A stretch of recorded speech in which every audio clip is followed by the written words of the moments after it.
Ah, ya se puede dar inicio, ¿cierto? Ya, listo.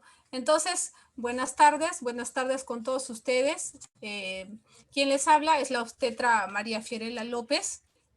Bueno, estoy feliz de tenerlos en esta capacitación y con este tema tan importante como lo es la atención del parto en tiempos de coronavirus. También quería agradecer por la oportunidad, ¿no es cierto?, para poder llegar a ustedes a través de esta plataforma virtual. Bueno, primero, antes de empezar el tema, debemos tener en cuenta que, de hecho, nuestro sistema de salud ya tiene muchísimos problemas estructurales hace bastante tiempo, ¿no es cierto? Hace bastantes décadas atrás, ¿no? Y la pandemia ha sido un desafío para todos los que trabajan o todos los que trabajamos en el sector salud, ¿no? Y de hecho que junto con la pandemia han venido algunos cambios, ¿no? Algunos cambios en la vida de las personas a nivel de todo el mundo. No solamente en Perú, pues ha habido este problema, ¿no? Esta dificultad, ¿ya? Pero a pesar de este inconveniente producido por la pandemia, no se ha descuidado pues la salud de la mujer al 100%, ¿no es cierto? Siempre se ha tratado de buscar o garantizar que estas pacientes tengan acceso o hayan tenido acceso a los servicios de salud, ¿no? De alguna manera, con el impacto del coronavirus, también algunas directivas sanitarias se han elaborado, ¿no es cierto?, para permitir, pues, dar continuidad a estas atenciones. De hecho, que al inicio de la pandemia era bastante complicado, pues, llegar a todas las pacientes. Incluso han habido servicios que se han eliminado quizás o han dejado de funcionar de alguna manera por el tema pues de los contagios, ¿no es cierto? Como las visitas domiciliarias, los consultorios externos, pero justamente pues estas directivas sanitarias se han elaborado con el fin de proveer atención a estos pacientes, ¿no? Por ejemplo, hay directivas sanitarias que proveen o facilitan, permiten la continuidad de la atención de las gestantes, ¿no es cierto? Que ellas no se queden de lado porque es un grupo bastante vulnerable, ¿no es cierto?, frente a estos episodios, ¿no? O frente a esta pandemia. También, por ejemplo, el cuidado y la atención de las gestantes y sus recién nacidos, ¿ya? Y el seguimiento justamente de las pacientes que tienen algún tipo de morbilidad, ¿ya? Que está asociada justamente al embarazo. Entonces, dicho esto, voy a darles a conocer el temario. He planteado algunos temas que son de vital importancia para empezar este primer día de capacitaciones, ¿ya? Ustedes pueden apreciarlo en la pantalla. El primer tema o el primer punto, vamos a tocar una breve introducción, ¿no es cierto? Vamos a revisar cómo aparece este virus y cuál es su cronología, ¿bien? Vamos a revisar algunas consideraciones generales y también características del coronavirus, ¿ya? Tercer punto, o cuarto punto, perdón, la situación de los servicios de salud en el contexto del COVID-19. Cómo es que nuestro sistema sanitario se ha tenido que acoplar, prácticamente se ha tenido que adaptar a esta nueva situación, ¿ya? Y el último tema con el que vamos a dar una apertura para la clase de mañana o la capacitación de mañana es el impacto del COVID-19 en la salud materna, que tanto estas pacientes gestantes se han visto perjudicadas por la presencia pues de este virus, ¿no? De esta enfermedad. Entonces vamos a empezar, ¿no?, con esta introducción, como les decía. No sé si ustedes se han percatado, este temario es justamente para extender un poquito más los conocimientos que tenemos acerca del coronavirus, antes de pasar a explicar todo lo que nos importa en relación a la atención, pues, de las gestantes, ¿no es cierto? O el parto, en este caso, en temporada o en tiempos, pues, de pandemia, ¿ya? Vamos a empezar primero con una introducción. Ojo que la pandemia, ¿no? Esta enfermedad es una enfermedad, una patología de aparición reciente, ¿no? Podríamos decir que es una enfermedad emergente, ¿no? Esta enfermedad o esta pandemia está ocasionada por un tipo de virus, ¿no? El SARS-CoV-2, ¿no? Este no solamente ha supuesto desafíos para el campo de la salud, sino también para otros ámbitos. Por ejemplo, para el aspecto social, el aspecto sanitario, y ha tenido una afectación, impacto negativo a nivel mundial. O sea, no solamente en Perú estamos con este problema, sino a nivel de todo el mundo, ¿no es cierto? Y de hecho que esta aparición de esta pandemia ha hecho reformular, ¿no es cierto? Ha causado la redefinición de algunos modelos de atención a nivel de la salud, ¿no es cierto? Se han tenido que modificar, quizás adaptar algunos protocolos de atención, ¿no? Para llegar a estas pacientes y que éstas reciban un tratamiento o reciban diagnóstico o de manera oportuna, ¿ya? Y de hecho que cada establecimiento de salud, ¿no? Cada país ha tratado de adecuar sus guías, ¿no? Para el manejo de estos casos, de acuerdo a estudios que se han realizado, ¿no es cierto? A sociedades científicas, ¿no? Estas guías, estos protocolos de manejo de los pacientes se van a adaptar, ¿no? De acuerdo a estas guías sanitarias, a estos modelos internacionales, ¿ya? Y de hecho, pues que con el paso del tiempo se aprende un poco más acerca de este virus, ¿no es cierto?, de esta nueva enfermedad. Cada vez se obtienen mayores conocimientos científicos con relación a cómo se originan estos sucesos, ¿no? Vamos a hablar un poquito acerca del coronavirus. En realidad, ¿qué es el coronavirus? De seguro todos tenemos una idea, ¿no? El coronavirus, pues, es una familia bastante amplia de virus, ¿no? Como su nombre lo indica. Estos tienen una repercusión negativa, un impacto con presencia de enfermedades tanto en los seres humanos, ojo, también los animales, ¿no? En el caso de los seres humanos, hay varios coronavirus, por ejemplo, que causan infecciones respiratorias, ¿ya? Estas afecciones respiratorias pueden ir de algo muy leve, ¿no es cierto?, como el caso del resfrío común, hasta también la presencia de algunos procesos bastante graves, ¿no? Como en el caso del COVID-19, ¿ya? Entonces, vamos a revisar en este cuadrito, como veíamos en la diapositiva anterior, el coronavirus es una serie, es una familia de virus, ¿no es cierto? Entonces, aquí vemos las familias del coronavirus, ¿no? Alfa, beta, delta, gamma, ¿no? Y todos ellos se diferencian de acuerdo a los linajes, ¿no? De acuerdo a algunas características propias de estos agentes, ¿ya? Si hablamos del coronavirus, ¿no? El COVID-19, estamos en este grupo, ¿no? En el grupo beta, ¿no? Está presente el SARS-CoV-2 como el SARS-CoV, ¿no? Que también es un tipo de variante del coronavirus, ¿no? Esta es una enfermedad que ha producido un impacto negativo también en la población en el año 2003. Entonces, si nosotros tenemos una idea un poquito más amplia acerca del coronavirus, estamos frente a una enfermedad, como lo decíamos, ¿no? Que está producida por un virus, ¿no? Este virus, ¿no? Que es la tercera propagación documentada de todos los coronavirus que existen. Como ustedes estamos viendo que hay una serie de linajes, ¿no es cierto? O una serie de especies que tiene este virus, ¿no es cierto? Y es una enfermedad, pues, que ha sido ocasionada a los animales hacia el ser humano y que finalmente, pues, ha resultado esto terminando en una pandemia, ¿no es cierto?, afectando a grandes extensiones de la población a nivel mundial. Entonces, en este cuadrito, ¿no? Quiero mostrarles, por ejemplo, cómo es la cronología de este virus, ¿no? Cómo es que apareció, ¿no? ¿Dónde se originó y cuándo finalmente llegó a nuestro país, ¿no? Entonces, este virus, ¿no es cierto?, se remonta o su aparición inicia en China, ¿no? En una ciudad llamada Wuhan. Este virus se reconoce por primera vez en un mercado de venta de animales en el año 2019, ¿ya?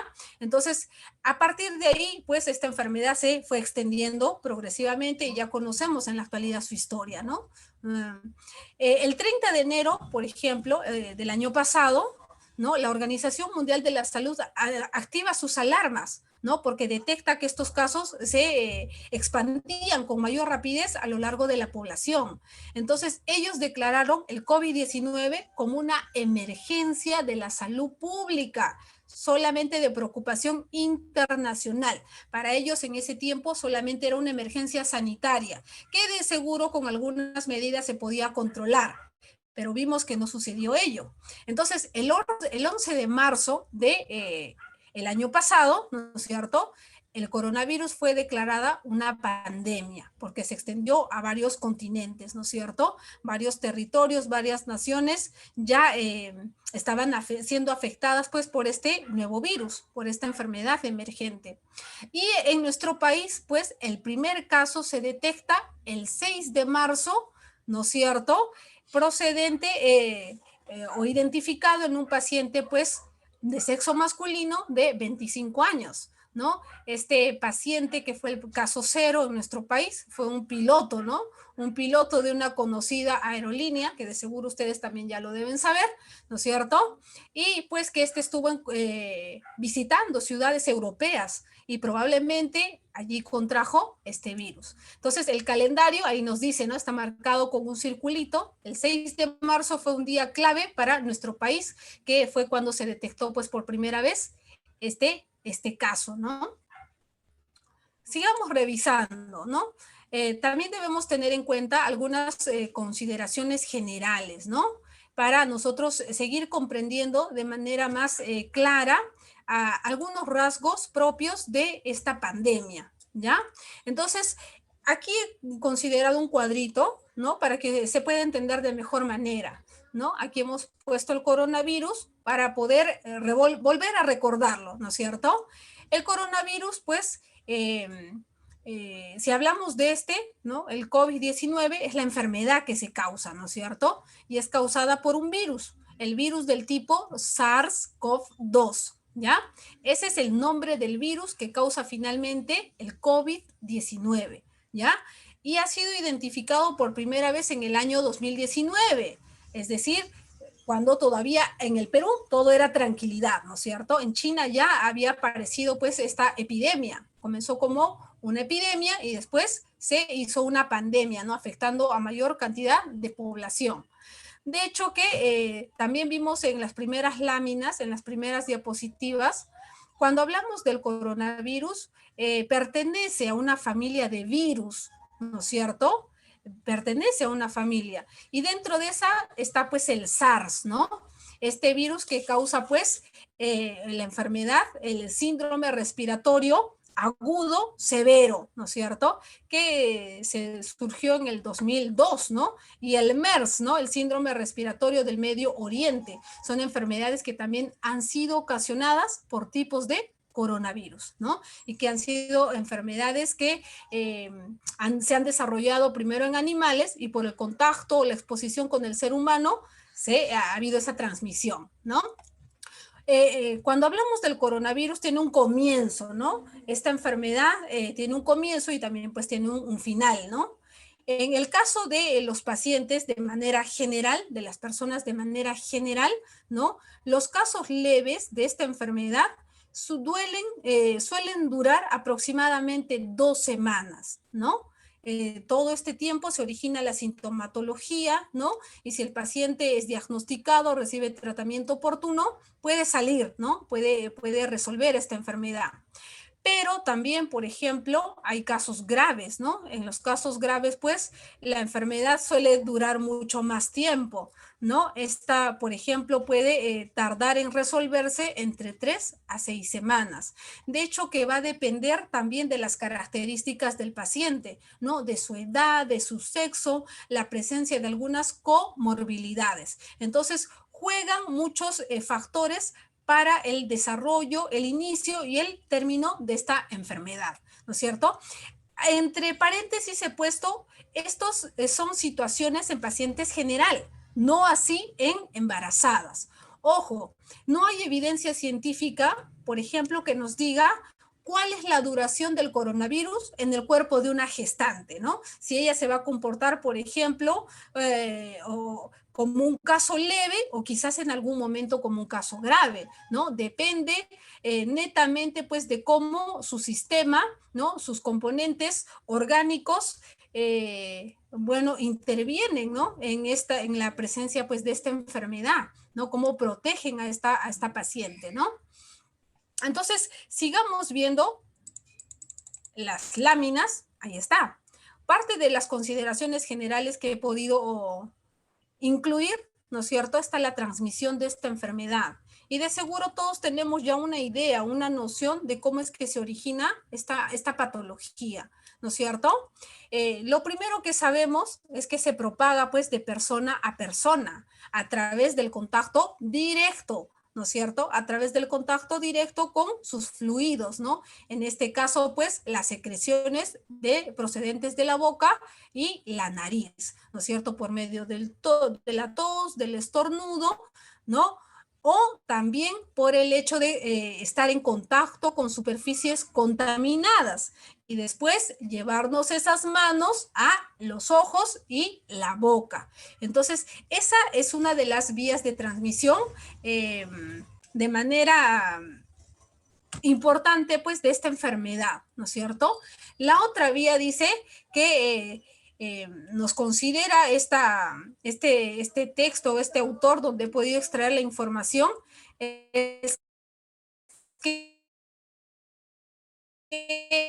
la vía de transmisión vertical, ¿no es cierto? No se ha demostrado a través de estas evidencias. Ojo, ¿no? Por eso las pacientes que tienen coronavirus no tienen por qué ser sometidas a cesáreas innecesarias. Ellas pueden dar parto de manera por vía vaginal, ¿no es cierto?, de manera normal, pero siempre y cuando las condiciones también se presten para ello, ¿no? Por ejemplo, la salud de la mamá, la salud del bebé, ¿no es cierto? Condiciones obstétricas que de alguna manera van a determinar ello. ¿Bien? ¿Qué más? También no se ha encontrado también, digamos, parte de este ADN viral, ¿no? En algunos fluidos, por ejemplo, el líquido amniótico, ¿no? En algunas secreciones, el líquido amniótico, el suero, ¿no? De la sangre, la placenta, ¿no? La leche materna o los fluidos vaginales, ¿no? Ahora, la evidencia no respalda mucho esta postura, ¿no es cierto? Porque no han habido muchos estudios, ¿no? O muchas pacientes analizadas para llegar a una conclusión definitiva, ¿no? Pero lo que nos dicen es que este virus no atraviesa, pues, ¿no? No se presentan o no se excreta o no los vamos a encontrar en estas secreciones, ¿ya? Ahí está, ¿no? En el caso del embarazo, ¿no? ¿Cómo es que se presenta, cómo se comporta este coronavirus? Nos dice que debemos tener en cuenta, ¿no es cierto? Y ustedes lo saben, que durante la gestación se produce una serie de cambios, ¿no? Fisiológicos, anatómicos, hormonales. Dentro de ello, la paciente presenta una modulación, ¿no? A nivel del sistema de defensas, ¿ya? Lo que puede hacer que se agrave, ¿no es cierto?, la presentación de algunos signos y algunos síntomas. Ojo, pero no quiere decir que el embarazo sea el causante de que la paciente tenga coronavirus o desarrolle eso, ¿ya? No quiere decir que el embarazo también disminuya las defensas de esta paciente, ¿ya? Cada organismo responde de diferente manera ante la agresión de algún microorganismo. Ojo, también debemos considerar otros aspectos, por ejemplo, la edad de la gestante, ¿no es cierto?, la presencia de comorbilidades, la alimentación de esta paciente, que de alguna manera va a fortalecer, ¿no?, su sistema inmunológico, ¿ya? ¿Qué más? Otra de los hallazgos, ¿no? O de lo que se puede encontrar durante la gestación, ¿no? Es que, como les decía hace un momento, hay cambios fisiológicos, ¿no? Que se producen durante esta etapa, ¿ya? Y que de alguna manera, pues, van a producir, por ejemplo, mayor reservas de oxígeno, ¿no? Hay mayor consumo de oxígeno en el caso, pues, de la gestación, ¿no es cierto? La paciente requiere más, tiene mayores necesidades, ¿no? Entonces, esto, de alguna manera, puede influenciar de forma negativa si es infectada por el coronavirus, ¿no es cierto? Porque recuerden que este virus ataca principalmente pues a los pulmones, ¿no? Que es donde se presentan estos cambios y estas exigencias durante la gestación.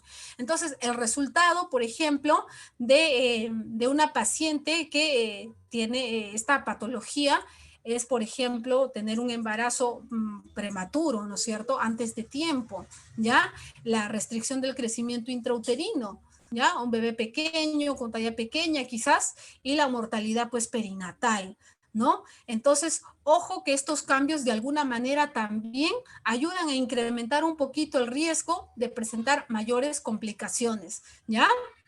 Y como les decía, ¿no? En la gestación aumenta la demanda de oxígeno, porque la mamá no solo va a satisfacer las demandas o los requerimientos de las células de su organismo, sino también las de su bebé. Entonces, esto puede aumentar el riesgo de que a nivel respiratorio sea más grave, pues, el compromiso o el daño, ¿ya? Entonces, ahí ustedes están viendo, ¿no? No nos dice directamente que el embarazo sea el factor de riesgo, ¿no? Para que la paciente se agrave su estado. Pero muchos de estos cambios podrían influenciar de alguna manera, ¿ya? Siempre también debemos tener en cuenta otras condiciones de esta gestante, ¿no? Como les decía, su edad, ¿no? Quizás las comorbilidades que ella ya tiene, ¿no? Su estado nutricional, que también va a ayudar de alguna manera a fortalecer o a cuidar este sistema de defensas. Bien, ¿qué más? Aquí hay un cuadrito que nos habla de las principales características pues, del coronavirus. La idea aquí es primero conocer ante qué agente nos estamos enfrentando, ¿no es cierto? Para poder entender de mejor manera cómo sería pues la dinámica de atención en estas pacientes. Bien, entonces, algunas características del coronavirus, ¿no? Según su presentación clínica, ¿no? Esta enfermedad se clasifica, ¿no es cierto?, de acuerdo al nivel de afectación del paciente. Bien, por ejemplo, vamos a encontrar casos leves y moderados, ¿no? Casos severos y cuadros críticos, aquellos que requieren mayor atención. En el caso de los cuadros leves y moderados, si ustedes se habrán dado cuenta, casi todos los pacientes desarrollan, ¿no? Desarrollan este tipo de cuadro de la enfermedad, un 80%, ¿no? 13% de pacientes casos severos, ¿no? Y el 7% pues demanda atención en unidad de cuidados críticos, ¿no? Estos casos que podrían desencadenar o podrían tener un desenlace pues fatal, ¿no? ¿Qué más? Entre los grupos de riesgo para el desarrollo de los cuadros clínicos severo o terminar pues en la muerte del paciente. Ojo que no todas las personas tienen pues un cuadro severo. Hay algunas características que aumentan el riesgo, ¿no? Por ejemplo, la edad. Personas mayores de 60 años probablemente desarrollen cuadros más complicados de la enfermedad, ¿ya? Personas que tienen comorbilidades asociadas, ¿no? Aparte del coronavirus, tienen por ahí hipertensión arterial, tienen enfermedades cardiovasculares, ¿no? Tienen enfermedades pulmonares obstructivas crónicas, que de por sí ya le está sacando desventaja a la enfermedad, porque a nivel del tejido pulmonar hay compromisos, y compromisos bastante serios, ¿no? En el caso de la transmisión, también lo veíamos hace un momento, el coronavirus pues se transmite de manera directa, ¿no es cierto? De persona a persona, ¿ya? Ahora, aquí he puesto algunos ejemplos, ¿no? Ojo que esta patología la podemos adquirir en cualquier espacio y si no tenemos las medidas de protección, ¿no? Por ejemplo, en la casa podemos adquirir la enfermedad, ¿no es cierto? Porque siempre los familiares salen, están en contacto con otras personas y por ahí tenemos una reunión familiar, no hemos tomado las medidas del caso, nos vamos a contagiar, ¿ya? En los establecimientos de salud también puede existir el contagio por coronavirus, ¿no es cierto? El hecho de que haya aglomeración de pacientes esperando su turno para ser atendidos. Ahora, según las adaptaciones que ha tenido, pues, este tipo de actividad, ¿no? En cuanto al sector salud, con la llegada del coronavirus, es que las pacientes no vayan a hacer cola, ¿no? No vayan a esperar una atención por consultorio externo, ¿no? En el caso de esta pandemia, estas actividades creo yo que se han coordinado mucho mejor, ¿no? Ahora, a las pacientes se les saca una cita, ¿no? Se les saca una hora en específico. Entonces, el personal de salud, ¿no? Que va a estar a cargo de la atención de esa paciente, tiene que darse el tiempo, ¿no es cierto? Tiene que cumplir con el horario establecido para evitar que por esperar la atención la paciente no se contagie. Ojo, ¿no? ¿Qué más? En los mercados también se puede contagiar, ¿no? Esta enfermedad, ¿no? Estamos expuestos, ¿no? Ante un mayor número de contacto con personas y muchas veces nosotros nos encontramos caminando en la calle, ¿no? Estamos en el mercado, en un centro comercial y todavía seguimos viendo gente, a pesar de que ya ha pasado casi un año de la aparición de esta enfermedad, personas que todavía no toman conciencia, ¿no? Que hay barreras que nos podrían ayudar a evitar la presencia de estas enfermedades. Vemos gente, personas caminando, no tienen la mascarilla bien puesta, no la tienen de cualquier forma, pero no le dan el uso para el que ha sido pues elaborada. ¿Ya? Entonces, eso también debemos tener en cuenta. Y de hecho, pues que el lugar donde va a haber mayor transmisión de esta enfermedad es en los lugares donde hay aglomeración, gran cantidad de personas, ¿no? Por ello, una de las alternativas para mejorar, pues, este tipo de situación es la distancia, ¿no es cierto? El distanciamiento social, que al inicio fue 1,5 metros y en la actualidad son 2 metros, ¿no es cierto?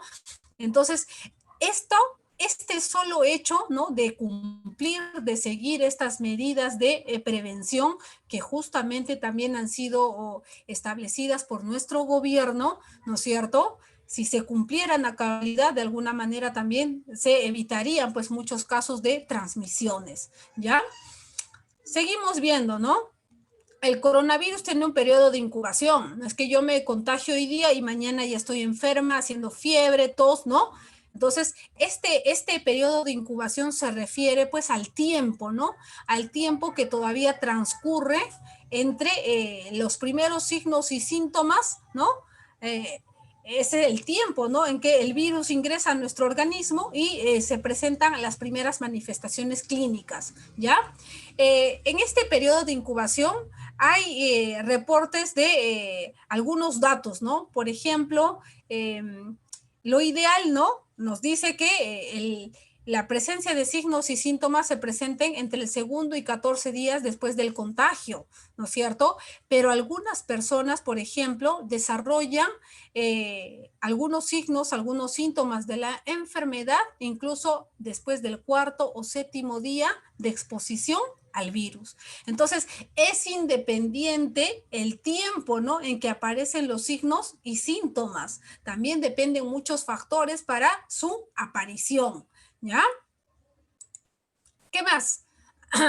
El coronavirus se clasifica, pues, ¿no? Hemos dicho, ¿no? En 3 tipos de casos, ¿no? Caso leve, caso moderado y caso severo, ¿ya?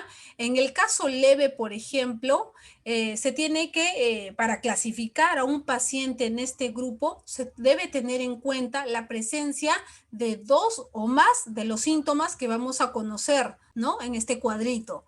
Nos dice, es toda persona que tiene un proceso de infección respiratoria, ¿no? Lógicamente, y que tiene más de tiene 2 o más de estos síntomas, ¿no? Por ejemplo, tos, ¿no? Malestar general, dolor de garganta, fiebre, congestión nasal y también puede haber algunas alteraciones, ¿no? A nivel del gusto, a nivel del olfato, ¿ya? Estos son los síntomas que se han ido apareciendo también recientemente, ¿no? En el caso en este tipo de pacientes que desarrollan estas situaciones leves, no ameritan hospitalización, ¿no es cierto? Con un diagnóstico y tratamiento oportuno, estos pacientes van a mejorar bastante rápido, ¿ya? Entonces, no requieren hospitalización, pero sí requieren aislamiento, ¿no es cierto? Requieren estar aislados para evitar, pues, que sigan propagando la enfermedad, ¿ya? Pueden hacer el aislamiento en un lugar adecuado que pues lo constituye, ¿no? O lo ha adaptado el Ministerio de Salud, ¿no? Los lugares de aislamiento temporal, ¿ya? Pero no en todas las ciudades hay pues estos servicios, ¿no? Estos lugares. Entonces la persona infectada tendrá que hacer aislamiento domiciliario en su casita, ¿no? Tener separado todo, ¿no es cierto? Sus utensilios, ¿no? Sus cubiertos, ¿no? Para que no se propague pues este contagio, ¿ya? Tiene que estar en un ambiente separado de la casa sin tener que interactuar con los otros miembros de la familia, ¿ya? En los casos leves, por ejemplo, no quiere decir que porque el paciente no está grave no le voy a hacer seguimiento, ¿no? En estos casos también se ameritan seguimiento, ¿no es cierto? Que pueden ser a distancia, a través de una llamadita, ¿no es cierto? A través de un mensaje de texto, una videollamada, o también podría ser de manera presencial, ¿ya? Entonces, a estos pacientes también se tiene que hacer el seguimiento respectivo. ¿Bien? Estos son los casos, ¿no? Que mejoran mucho más rápido, ¿no? Que tienen mejor pronóstico. En el caso moderado, también es todo paciente que tiene un proceso infeccioso respiratorio agudo y que también, aparte de eso, tenga 2 o más síntomas, ¿no? De los que vamos a mencionar. Por ejemplo, disnea, ¿no? Dificultad respiratoria. La frecuencia respiratoria está aumentada, ¿no? 22 por minuto. Ustedes saben que lo normal es de 16 a 20, ¿no? O a 18. Saturación de oxígeno menos del 95%, ¿no? Es decir, que a nivel de las células de su organismo está habiendo menos cantidad de oxígeno y las células pues necesitan, ¿no? Esta sustancia para poder seguir funcionando, para poder seguir estando vivas, ¿no? ¿Qué más? Paciente puede tener alteración del estado de conciencia, ¿no? Puede sentirse desorientado, puede sentirse confundido, ¿no? También hay alteración a nivel de la presión arterial, ¿no? Este paciente cursa con hipotensión arterial, ¿ya? Y de hecho que en los exámenes complementarios, ¿no? A través de un examen radiológico se van a encontrar algunos signos clínicos de esta enfermedad, ¿no? De este cuadro moderado, que va a presentar pues neumonía, ¿no? Este caso no puede irse a su casa de ninguna manera. Recordemos que ya tiene dificultad para respirar, ¿no es cierto? A nivel de sus células no está llegando la cantidad de oxígeno que se necesita. Entonces, este paciente requiere una atención especial, ¿no? Va a tener que ser hospitalizado, ¿ya? ¿Qué más? Ajá. Y la tercera clasificación, pues, del coronavirus, ¿no? Los casos severos, ¿no? En el caso severo de esta enfermedad, ¿no es cierto? Tiene que ver, pues, todo paciente que tiene un proceso infeccioso, ¿no? Respiratorio, pero que es grave, ¿ya? Este paciente también puede estar cursando con sepsis, ¿no? Y falla respiratoria, ¿no? Aparte de esto, de estas características, también puede tener algunos otros síntomas, ¿no? O se tiene que cumplir otros criterios para agruparlo en este cuadro, ¿ya? Por ejemplo, la frecuencia respiratoria también está aumentada en este paciente, ¿ya? Hipotensión arterial, igual hay variantes, hay variación a nivel de la presión arterial, ¿no? Signos clínicos de fatiga muscular, ¿no? Paciente está haciendo el esfuerzo posible para tratar de respirar, ¿no es cierto? Para tratar de compensar ese aire que le falta. Puede tener aleteo nasal, es porque está haciendo este esfuerzo grande, ¿no? Para tratar de compensar el oxígeno que le está faltando a sus células, ¿ya? También la presión de oxígeno, ¿no es cierto? Está menos, ¿no? De 60 milímetros mercurio, ¿no? Esta es la presión parcial de oxígeno y esta se valora pues en un examen de gases arteriales. Lo normal es que haya de 75 a 100 milímetros mercurio. Imagínense, en este caso severo la presión de esta sustancia, de este gas, está mínima. Entonces el paciente está teniendo pues esta insuficiencia respiratoria, ¿no? Esta dificultad para respirar. Este paciente no hay modo de que se vaya a su casa y hacerle un seguimiento domiciliario, no se puede, ¿no? este paciente tiene que quedarse hospitalizado, no en la unidad de cuidados críticos, no en la unidad de cuidados intensivos, ¿ya? El tratamiento lo decide pues el médico, en este caso, que va a estar a cargo del paciente, ¿no? Y el tipo de procedimientos que se van a realizar, ¿ya?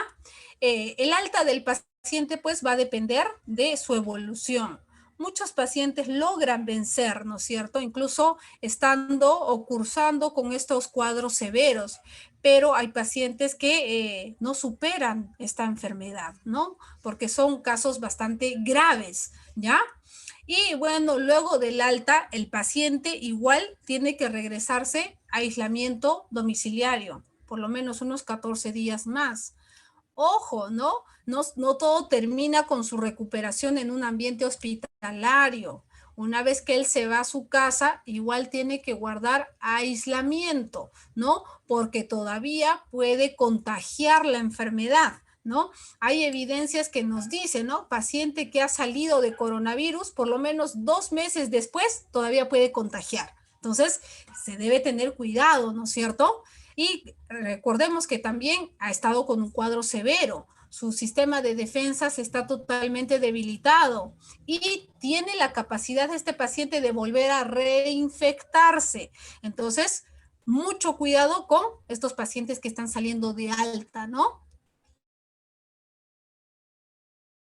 Han curado, ya pueden salir, ¿no? Pueden estar en contacto con otras personas. Entonces, mantengamos todavía el aislamiento por otros 14 días. Ajá. Ahora, ¿cómo esta enfermedad ha impactado de manera negativa en los servicios de salud? ¿No es cierto?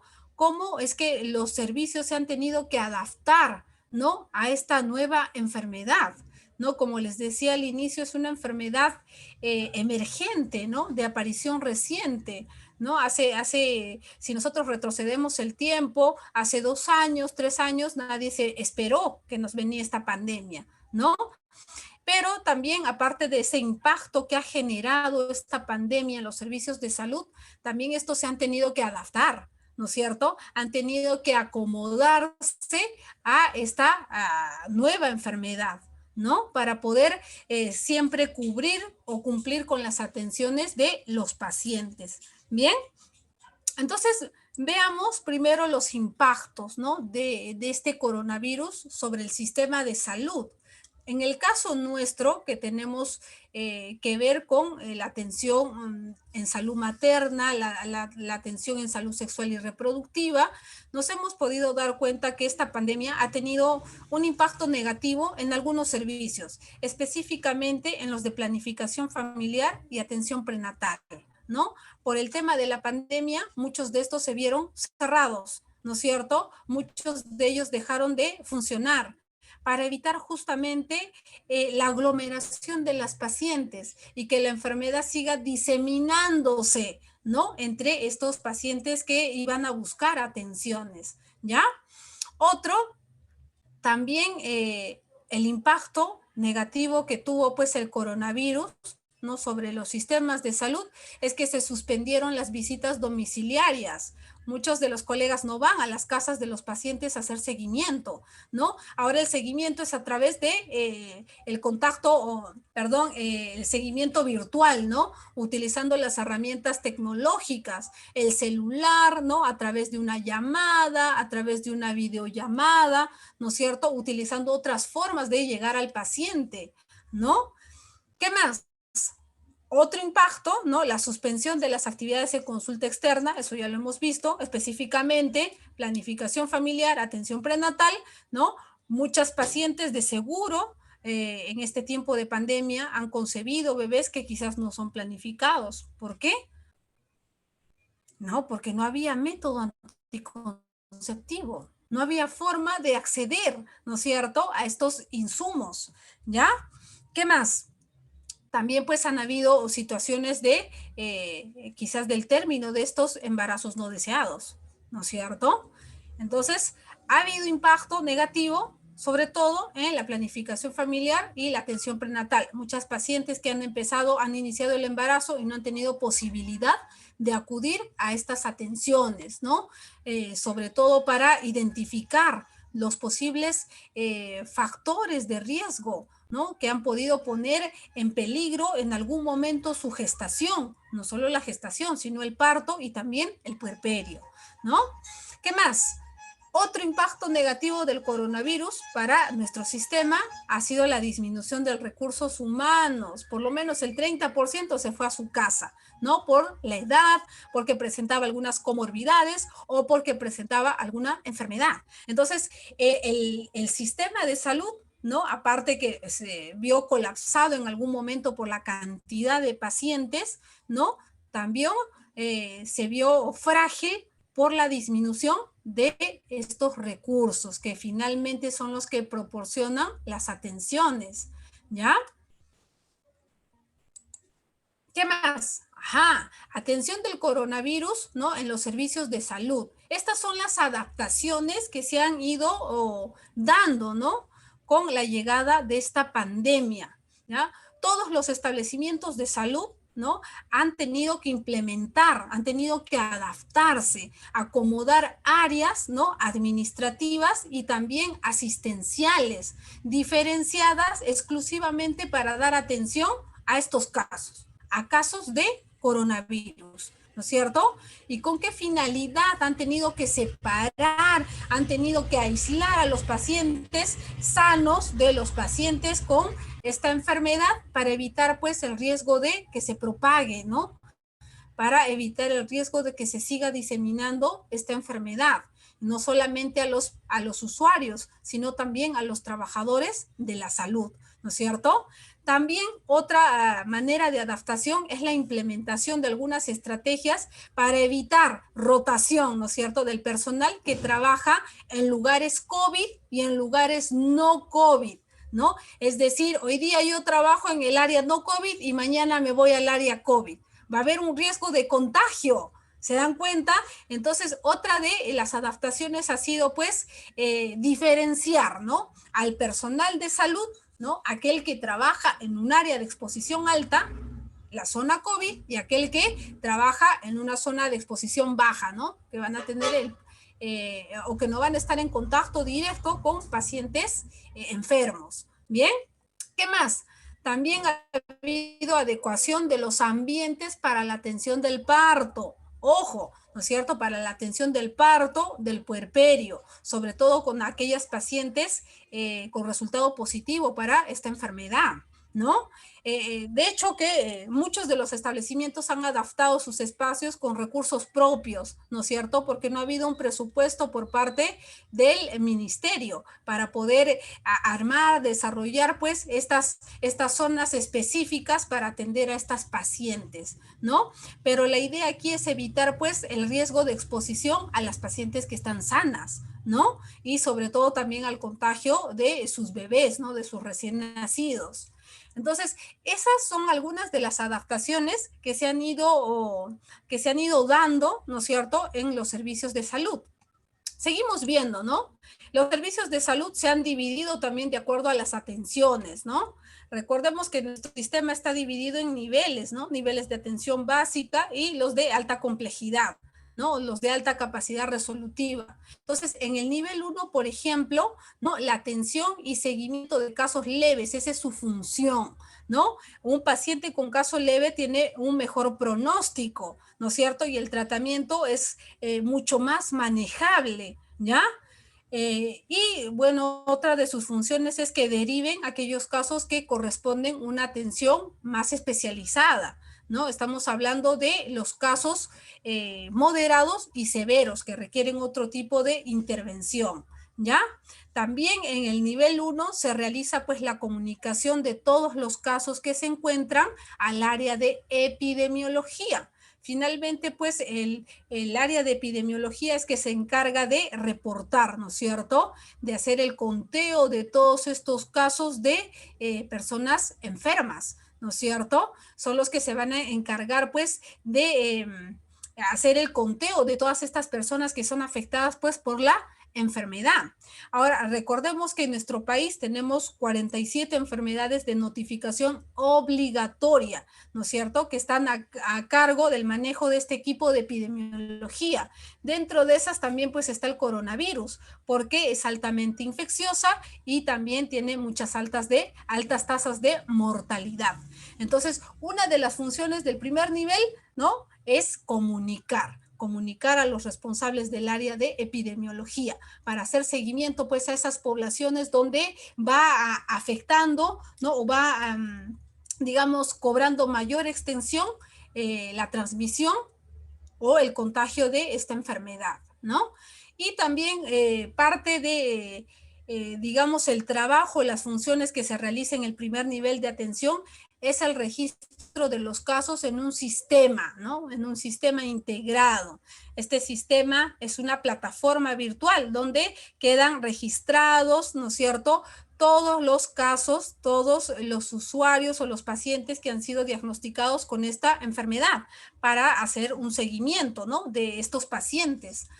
En el caso del nivel 2, de hecho que sus funciones son un poco más especializadas. Recordemos que ellos ya cuentan con atenciones que brindan mayor capacidad resolutiva, ¿no es cierto? Resuelven problemas más graves, más complejos. Entonces, ellos se van a encargar de manejar a los casos de pacientes que tienen eh, situaciones de COVID moderado o severo, ¿no? Aquellos que necesiten unidad, quizás atención en la unidad de cuidados críticos, ¿no? Y atención por especialistas, ¿no? Eh, También en este nivel del nivel 1, ¿no? Aquellos casos complicados, moderados y severos. Y también ellos tienen comunicación con el área de epidemiología para dar sus reportes, ¿no?, de cuántos casos de pacientes con esta enfermedad se están atendiendo, ¿no?, por semana, por mes, para poder verificar o conocer la magnitud o el impacto que tiene este problema dentro de la sociedad, ¿no? Ahí está. Otra de las adaptaciones, ¿no?, el tamizaje, ¿no? El tamizaje para el COVID-19.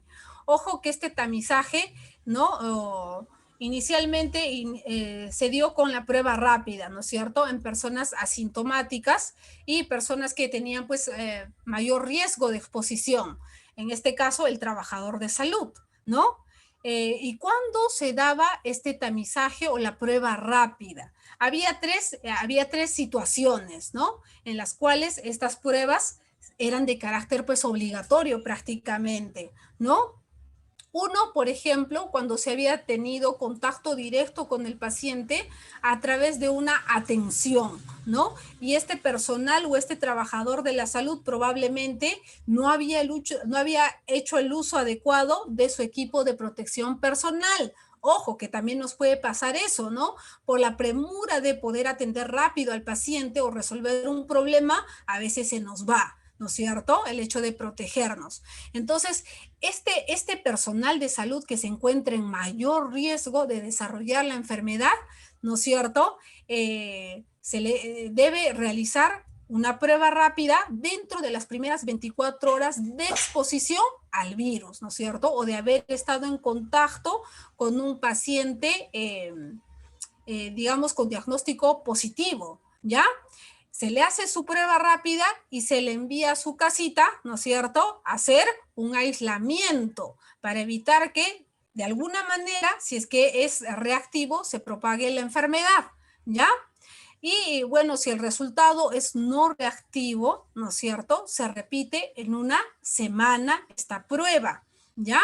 Entonces, ese es el primer escenario para hacer los tamizajes o las pruebas rápidas en los trabajadores de salud, ¿no? Uno, haber estado en contacto directo con el paciente y haber hecho un mal uso de nuestro equipo de protección personal, ¿ya? Otro, por ejemplo, cuando el trabajador de la salud se desenvuelve, ¿no?, o realiza sus funciones en los lugares donde se atiende casos de COVID, ¿no es cierto? Cuando este personal se desempeña constantemente, ¿no es cierto? Ese es su trabajo, estar en estas unidades, en estos lugares donde se da atención a estos pacientes, ¿ya? Ahora, y no solamente pues es en la sala de unidad de cuidados críticos, también hay personal de salud trabajando en hospitalización de pacientes COVID, en triaje diferenciado, ¿no? En estas áreas críticas. Entonces, en estos casos, por ejemplo, también se aplica las pruebas rápidas, ¿no? Si, por ejemplo, esta es no reactiva, ¿no? Debe repetirse cada semana. Ojo que este paciente va a estar en contacto todos los días, ¿no? Este personal va a estar en contacto todos los días con el paciente, ¿no?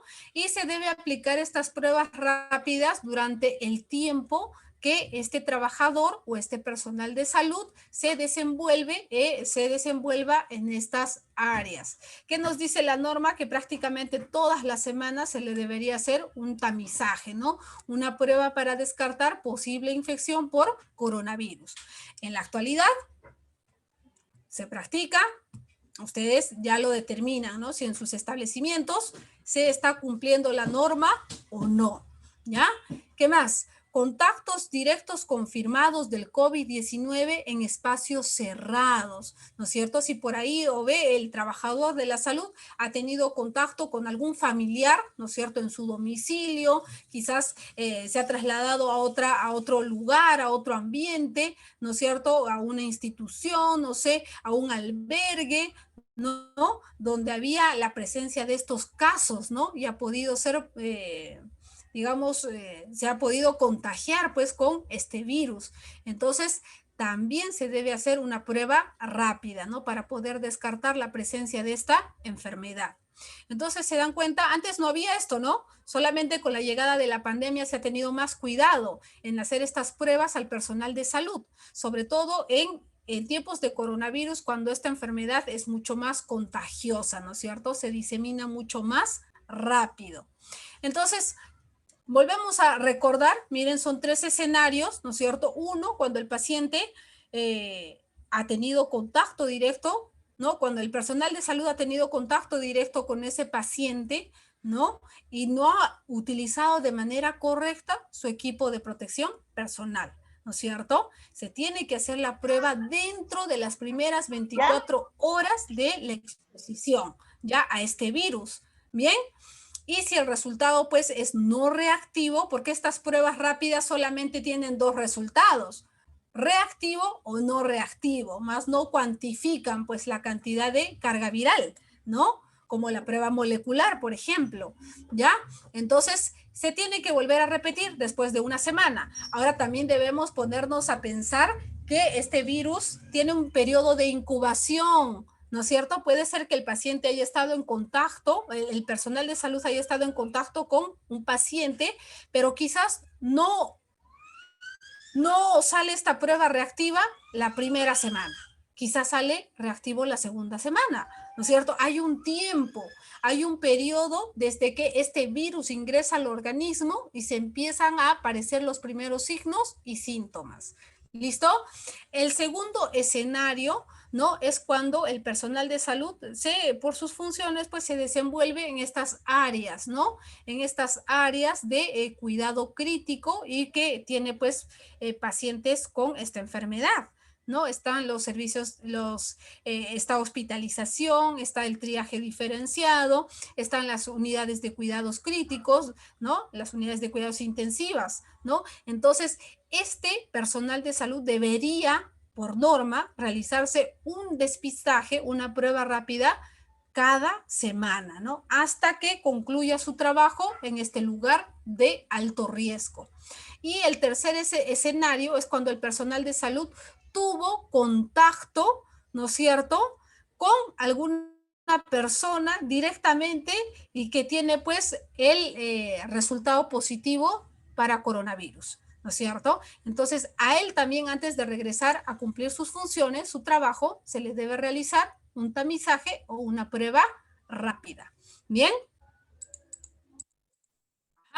Aquí vemos un cuadrito, ¿no es cierto?, que justamente nos habla de estos tamizajes, ¿no es cierto? En el caso de esta prueba rápida o la PR, ¿no es cierto? Buscar dos inmunoglobulinas, la M o la G, dependiendo del tipo de paciente, ¿no es cierto? O dependiendo del tipo de exposición que también ha tenido. Ahora, en estas pruebas rápidas el resultado son dos nada más. Es reactivo o no reactivo. Es como las pruebas rápidas que hacemos, ¿no? Para sífilis o para VIH. Solamente tiene dos resultados, nada más. Aquí no nos indica esta prueba, por ejemplo, en qué estadio de la enfermedad está este paciente o cuál de los casos de enfermedad tiene, ¿no? Si se trata de un cuadro leve, moderado, severo, ¿no? Solamente nos dice o si es reactivo o es no reactivo. ¿Ya? Entonces, por ejemplo, si el resultado a la aplicación de esta prueba es no reactivo, se tiene que repetir esta pruebita cada semana. Esto va para el trabajador de salud. Ojo, porque ellos de alguna manera van a seguir pues estando en contacto con el paciente, ¿no? Con pacientes que tienen esta enfermedad. Entonces, si el resultado es no reactivo, la prueba se repite cada semana, ¿ya? Ahora, si por ejemplo estamos con el contacto directo, ¿no? Porque también se tiene que realizar estas pruebas a las personas que viven pues con este personal de salud, ¿no? Con los que tienen más contacto, un contacto más cercano. Entonces, a ellos se le tiene que repetir una prueba rápida a la semana, ¿no es cierto? Ajá. Entonces, veamos, ¿no? Y si el resultado es el contrario y si sale reactivo, ojo que no es necesario que el IgM y el IgG salgan los dos positivos al mismo tiempo. Puede ser que solamente, ¿no? Uno de los dos salga positivo, ¿no? O puede ser que los dos al mismo tiempo, ¿no? Aquí vemos estas pruebas rápidas, ¿no es cierto? Que vienen diseñadas para poder detectar estas dos inmunoglobulinas, tanto la M como la G. Y ustedes saben que cuando se habla pues de la inmunoglobulina G, ¿no? Nos da a entender que el paciente, por ejemplo, ya tuvo la enfermedad, ¿no es cierto? Y ha generado pues algunos anticuerpos y eso van a determinarse con esta prueba rápida. Y en cuanto al IgM, se refiere a que este paciente pues tiene la enfermedad activa, ¿no es cierto? Probablemente ya tiene sintomatología. Entonces, en el caso de que el IgM, ¿no es cierto? O el IgG salga positivo o los dos al mismo tiempo, el paciente tiene o el personal de salud tiene que hacer aislamiento domiciliario, ojo, ¿no? Por 14 días, que eso es lo que más o menos dura un proceso leve de coronavirus, ¿no? Y también se repite pues la prueba rápida a los 14 días para saber si realmente este paciente ha mejorado pues su estado de salud o todavía continúa activa con la enfermedad, ¿ya? Ahora sí, ahora sí, por ejemplo, nuevamente vuelve a salir, ¿no? Positiva esta prueba, el paciente, el personal de salud tiene que seguir por aislamiento, ¿no? En aislamiento por unos 7 días más, ¿ya? Para evitar de alguna manera que este sirva pues como transmisor, ¿no es cierto? Como propagador pues de este virus, porque igual va a regresar al ambiente hospitalario y va a estar en contacto con otro personal de salud, va a estar en contacto con otros pacientes. Bien, ahí está. Ahora hablamos, por ejemplo, de la adaptación que ha tenido el servicio de salud para evitar que toda gestante, ¿no? Que acuda al establecimiento de salud, sea por atención de emergencia, sea por atención del parto, ¿no es cierto? Se exponga de manera innecesaria, ¿no es cierto?, al contagio con este virus, ¿ya?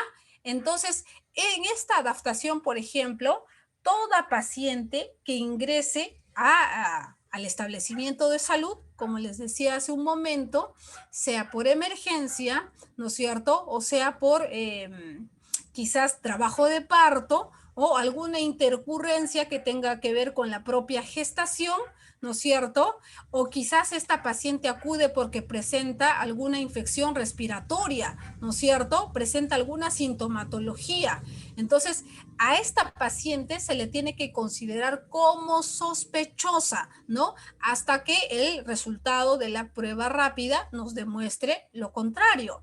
Entonces, si la vamos a incluir como sospechosa, debemos tener las medidas de protección adecuadas, ¿no es cierto? Ahora, a esta paciente, antes de recibir la atención, se tiene que hacer una prueba rápida, ¿no es cierto? Con el fin de confirmar, pues, o finalmente descartar el caso, ¿ya? Y se le tiene que brindar una mascarilla quirúrgica que la va a llevar puesta en todo lo que dure la atención. ¿Listo? Ahora, si por ejemplo esta paciente sale reactiva, ¿no es cierto?, al resultado, ¿no?, de este tamizaje o de esta prueba rápida, tiene que pasar a aislamiento, ¿no? Puede ser aislamiento en un centro de salud, ¿no? Donde han acoplado, donde han adaptado estos aislamientos temporales, ¿no? O si, por ejemplo, el establecimiento de salud donde la paciente realiza sus controles, sus atenciones de manera rutinaria no cuenta con ello, tendrá que hacer un aislamiento domiciliario, ¿ya? Entonces, en todo caso leve de coronavirus, ¿no es cierto? O aquella paciente que pueda tener algún factor de riesgo, tiene que hacerse este aislamiento domiciliario, ¿ya? Y sobre todo si la prueba rápida ha salido reactiva. Ahora, ojo, no quiere decir que porque estamos en pandemia, no hay visita domiciliaria, ¿no es cierto? Vamos a dejar de hacer seguimiento. Se trata de una gestante, ¿no? O probablemente de una puérpera. Entonces, a ellas se les tiene que hacer seguimiento a través de llamadas telefónicas, ¿no es cierto? A través de un mensaje de texto, a través del WhatsApp, a través de una videollamada. Hay recursos, hay formas de cómo estar en contacto con esa paciente y justamente no desvincularnos, sobre todo en este tiempo donde las cosas están bastante críticas, ¿no? Y ella tiene mayor, es más vulnerable pues a complicar, ¿no?, su estado de salud. Ahí está, ¿no? Otro, ¿no? Prevención de la exposición y el contagio de la madre y del recién nacido, ¿ya? La frecuencia del seguimiento de las pacientes, como veíamos hace un momento en la diapositiva anterior, si viene a nuestro establecimiento una paciente, ¿no?, que quizás es sintomática, ¿no?, o quizás viene por otro tipo de atención, sea por parto, sea por emergencia, ¿no? O sea, porque se presenta una intercurrencia propia del embarazo, se le hace su prueba, ¿no es cierto?, rápida. Si sale reactiva, se va a su casita a guardar aislamiento. Ahora, a ella se le tiene que hacer seguimiento a través de llamadas, pero ustedes se preguntarán, ¿cada cuánto tiempo le voy a llamar? ¿Una vez al mes, una vez a la semana? El seguimiento es todos los días, cada 24 horas, ¿ya? Hasta los 14 días, que es donde debería resolverse esta patología, ¿no es cierto? Donde debería terminar, pues, la enfermedad, ¿ya? ¿Qué más? En el caso, por ejemplo, de las gestantes o puérperas, ¿no es cierto?, que requieren hospitalización, ¿no? Y que estas tienen, pues, coronavirus, ¿ya? La atención del parto, ¿no? Y la atención de estas puérperas también tiene que ser de manera precisa. Tenemos que utilizar todos los equipos de protección personal, ¿no es cierto? A la paciente que, por ejemplo, va a venir por una atención de parto, desde el inicio se le tiene que proporcionar una mascarilla quirúrgica, ¿ya? Para evitar, pues, el incremento de la exposición. Ahora, si la paciente viene con su mascarilla, ¿no? También ofrecerle esta quirúrgica que brinda mayor protección, ¿ya? En el caso del personal que va a estar directamente en contacto con esta paciente, igual debe utilizar todos los equipos de protección personal, ¿no es cierto?, que están reglamentados para el trabajo con los pacientes que tienen esta enfermedad, ¿no? Y que tienen resultados positivos de sus pruebas, de las pruebas de laboratorio. Entonces, aquí, por ejemplo, en este cuadrito, ¿no?, vamos a ver también, ¿no? Sigue estas técnicas, ¿no es cierto? O estas recomendaciones para poder prevenir, en este caso, la exposición y el contagio de la mamá y mucho más, pues, su recién nacido, ¿no es cierto? Eh, si tenemos, por ejemplo, una paciente, ¿no? Que viene por atención de parto, ¿no es cierto? Se tiene que hacer su prueba rápida, se tiene que colocar su mascarilla. Ojo, no quiere decir que porque la prueba sale reactiva, la paciente se va a cesárea. No. Esta paciente, incluso con resultado reactivo, puede dar parto por vía vaginal. No es necesario someterle a estas cesáreas que no estarían bien, pues, ¿no es cierto? ¿Ya? Entonces, la vía del nacimiento, más que todo, no va a depender del resultado de la prueba rápida, va a depender de las condiciones obstétricas, ¿ya? Puede ser que a lo mejor la mujer esté teniendo alteraciones a nivel de la presión arterial, eso ya cambia, ¿no? Cambia la situación. Si la mujer, por ejemplo, está teniendo hemorragia, cambia, ¿no es cierto? Aquí no va a comandar el resultado de la prueba rápida, ¿no? De la PR, sino la condición obstétrica que se presenta, ¿no? También va a tener que estar presente, pues, el estado fetal y el estado de salud de la mamá, ¿no es cierto? Eso es lo que se debe tener en cuenta. Si realmente esa mujer va a tener la capacidad de poder soportar, pues, el trabajo de parto y si sus condiciones lo permiten, ¿ya?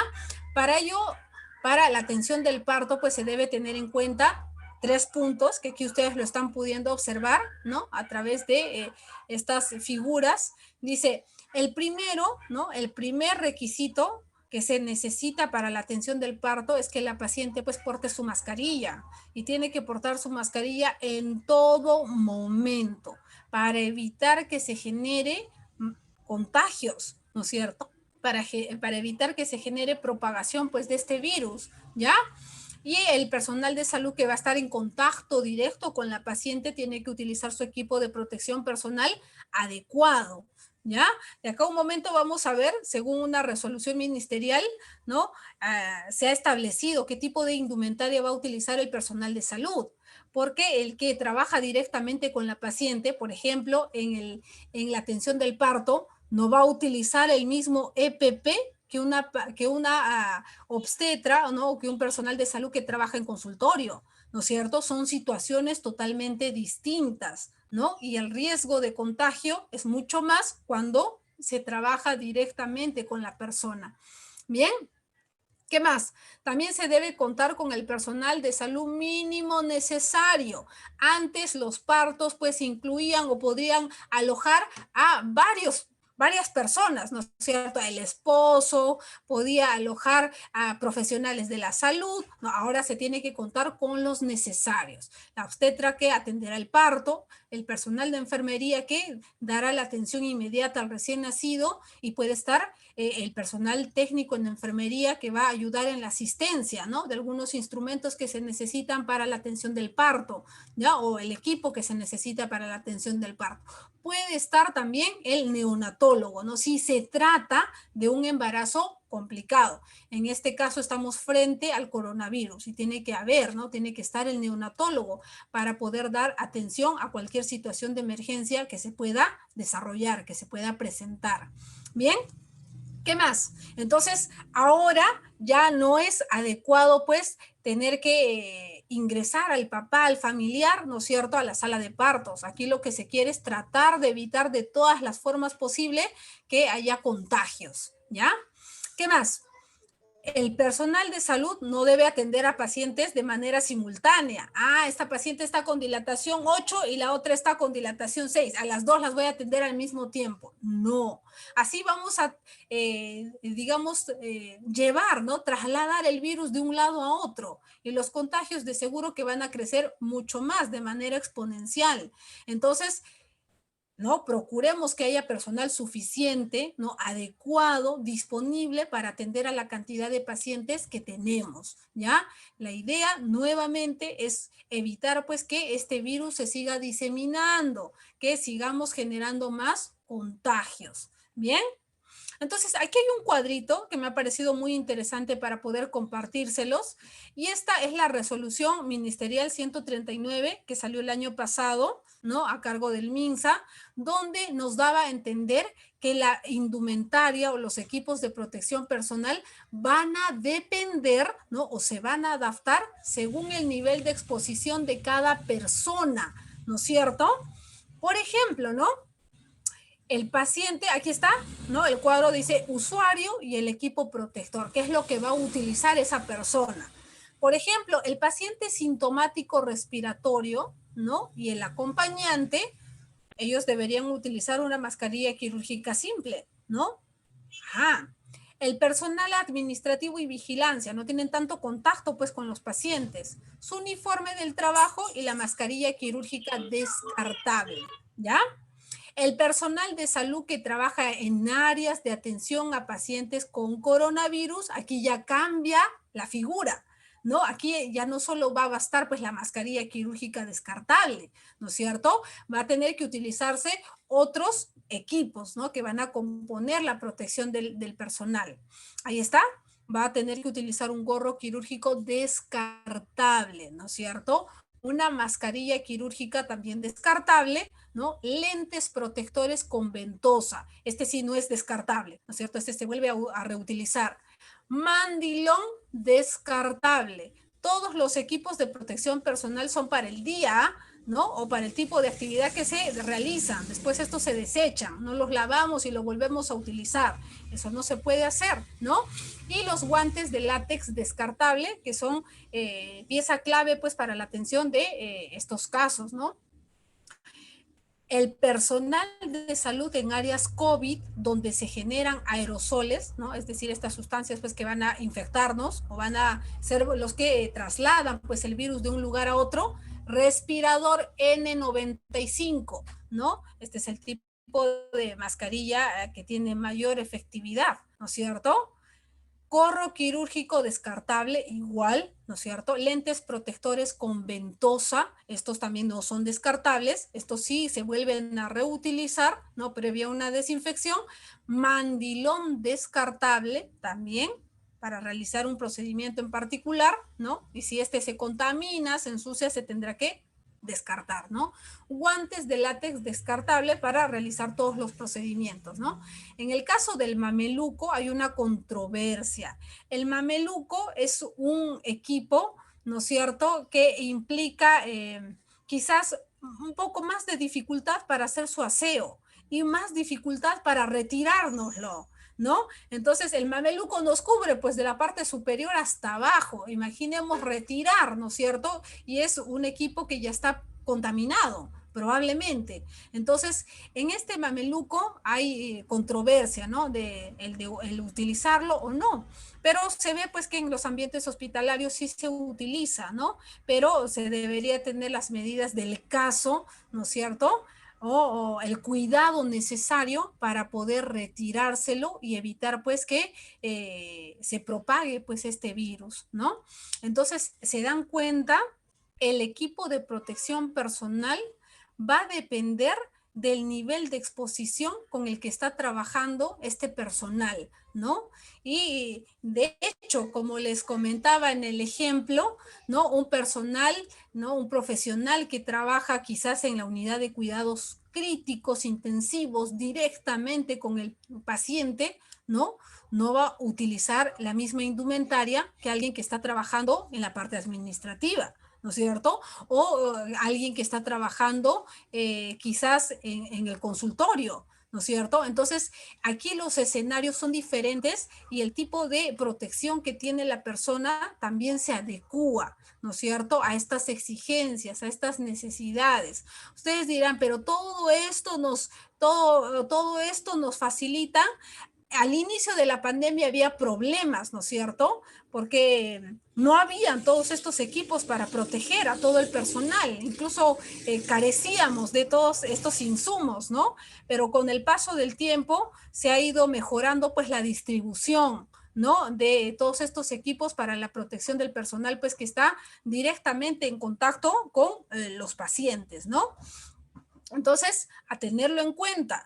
el equipo de protección personal no se utiliza para todos los ámbitos, ¿no? Este se tiene que adaptar de acuerdo al nivel de exposición.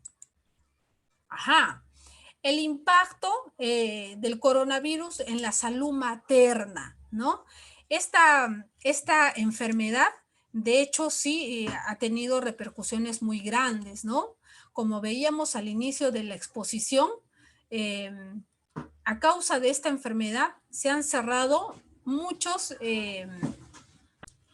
servicios, ¿no? Muchas actividades, ¿no? Muchas de estas han tenido que verse perjudicadas, ¿no? Por ejemplo, la atención prenatal, la planificación familiar, y de hecho que el impacto ha tenido, el coronavirus ha tenido impactos negativos, ¿no? Frente a la salud materna. Muchas mujeres han quedado desatendidas, muchas de ellas en el transcurso de la pandemia se han embarazado, pero probablemente pues no habían planificado esa gestación, ¿no es cierto? Muchas de ellas se han embarazado y no han recibido atención prenatal, no han podido acceder, ¿no? No han podido quizás identificar sus factores de riesgo que las hacían más vulnerables frente a esta enfermedad, ¿no? Entonces, han habido impactos bastante grandes, sobre todo en la salud materna, ¿no es cierto? Entonces, no, nos dice la interrupción, la restricción y falta de continuidad de estos servicios que de un momento a otro se cerraron, ¿no es cierto? No atendían a pacientes por el riesgo, pues, de contagio, ¿no? Por el riesgo de que este virus se siga diseminando en aquellos pacientes, pues, que van y esperan el turno de su atención, ¿ya?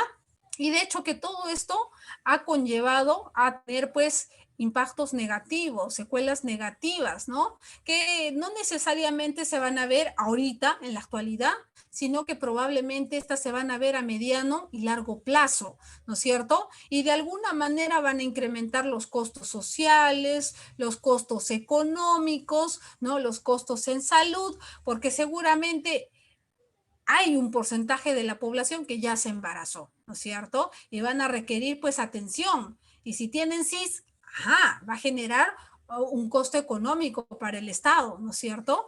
Va a generar costos a nivel de la salud, ¿no? Y también parte de estos del impacto que ha tenido pues este virus en cuanto a la salud materna, por ejemplo, es el hecho de que se han aumentado, se han incrementado las muertes maternas, ¿no? La muerte materna y la muerte neonatal.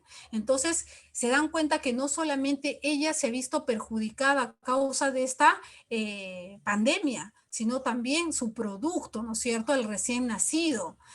Como les comentaba hace un momento también, parte de este impacto negativo es el hecho de que muchas mujeres no han podido o no han tenido esta posibilidad de planificar, ¿no es cierto?, sus embarazos. Entonces han surgido embarazos no deseados, ¿no? Muchos de estos quizás ya se han interrumpido, ¿no? Han habido más contagios, quizás hasta de las enfermedades de transmisión sexual. Pacientes no han tenido acceso a planificación familiar, ¿no es cierto?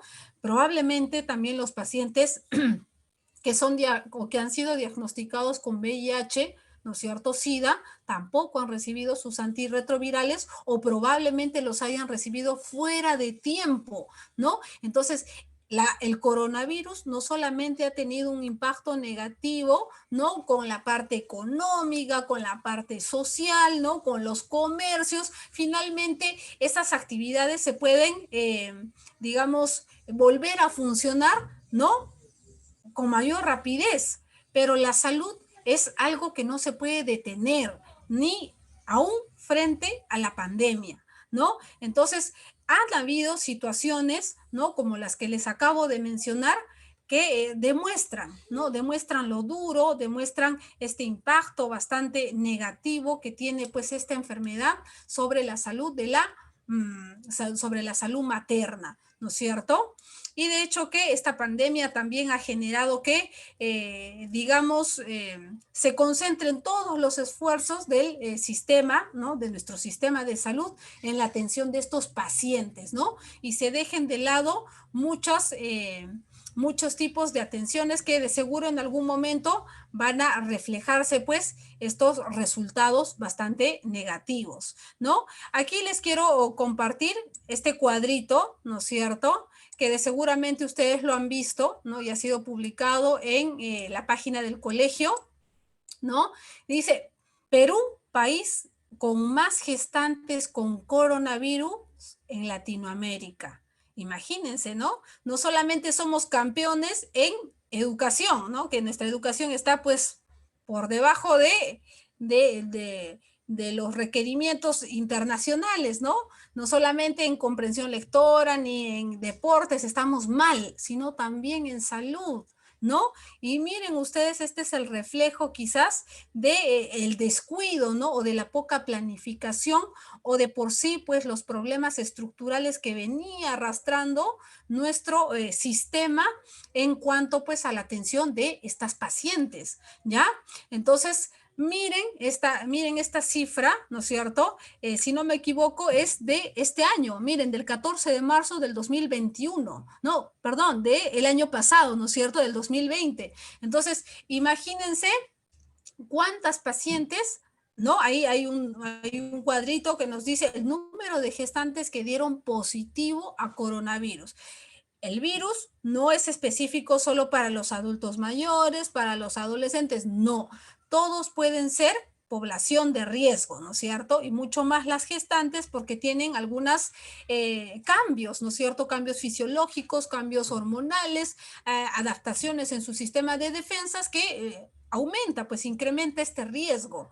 Entonces, miren cuántas pacientes, ¿no? Gestantes, 40.668 nuevos casos, ¿no? O casos de coronavirus.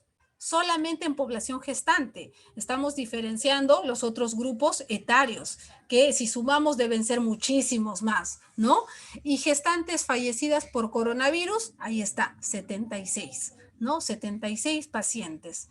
De seguro que hay otras realidades que nos superan, ¿no? Por ejemplo, Brasil, ¿no es cierto?, donde se han reportado más de estos casos y el avance de la enfermedad ha sido más grave, ¿no? Y también México, ¿no? Entonces, no estamos tan lejos, ¿no? No estamos tan lejos. Entonces, han habido en algún momento pues ciertos quiebres en la atención para estas pacientes, ¿no? Y de seguro que con el paso del tiempo, las evidencias que se han podido ir consiguiendo, ¿no? Con las investigaciones de estos casos, se han determinado nuevas formas de llegar a la población, ¿no? Y no dejar del todo desatendida a estas pacientes. Entonces, quizás hay alguna duda, quizás hay alguna pregunta.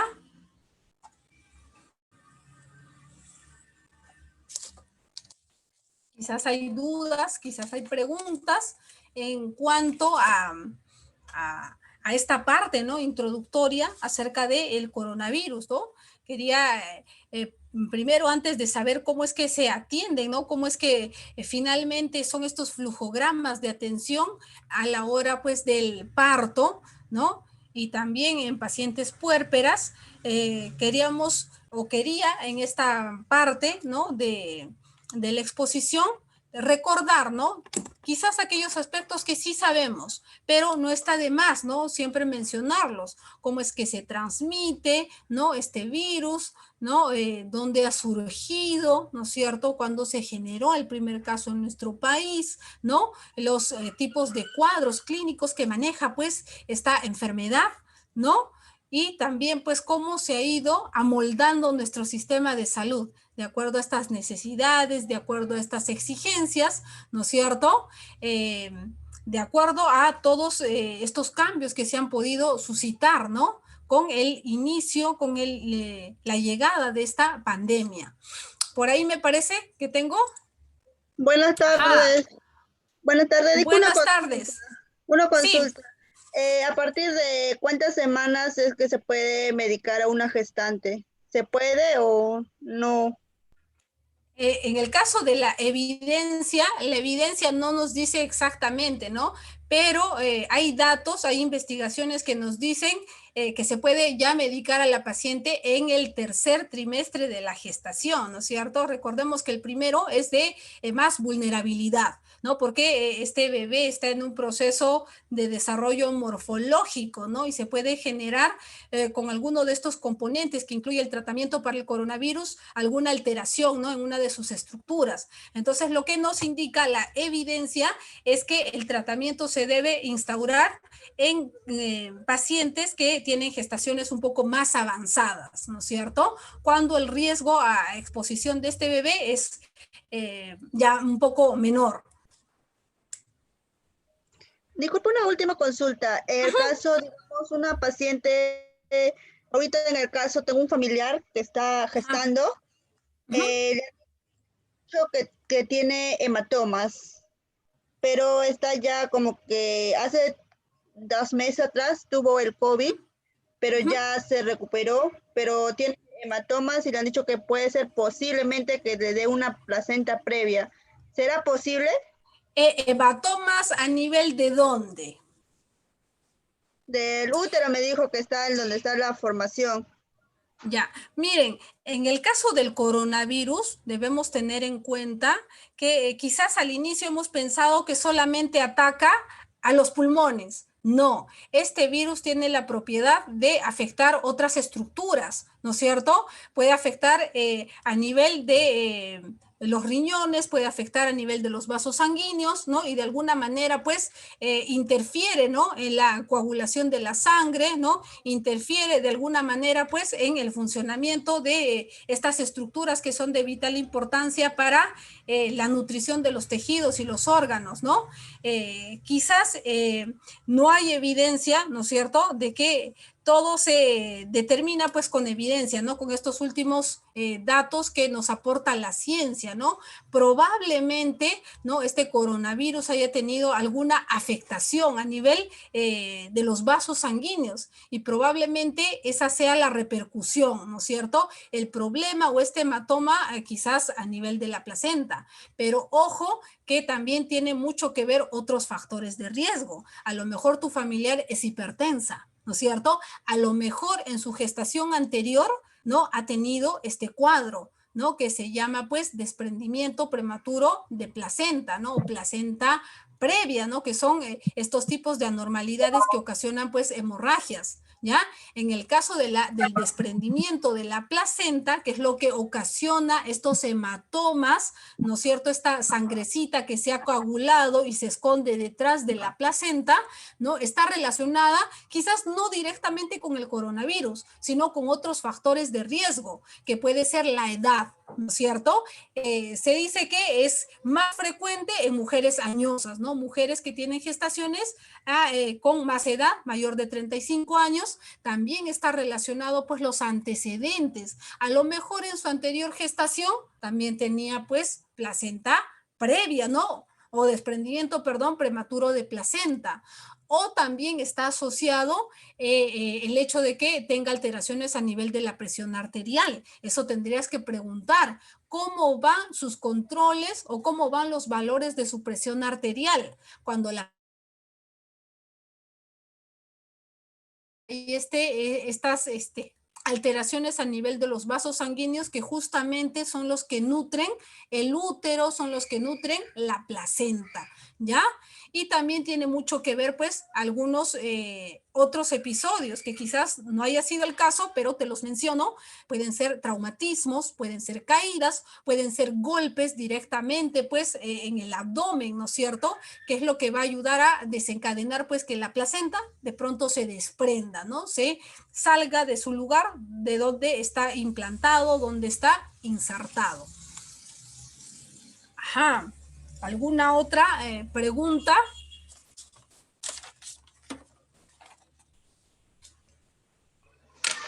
Me quedó bien claro, muchas gracias. Ya, muy bien.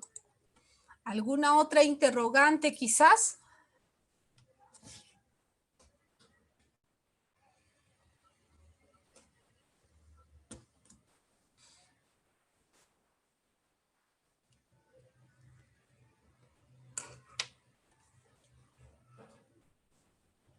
El día de mañana no se olviden, por favor, que es nuestra segunda capacitación, ¿no es cierto? En esta segunda parte he tratado de considerar cómo es el flujograma de atención para una paciente que viene por motivo de atención del parto, ¿no es cierto? Y también cómo es la atención del recién nacido. Ojo que para estas situaciones en tiempos de pandemia han habido algunos cambios, ¿no es cierto? Y se han creado directivas sanitarias, ¿ya? De hecho, que nosotros que trabajamos en el área de salud materna, salud sexual y reproductiva, hay resoluciones ministeriales, ¿no es cierto?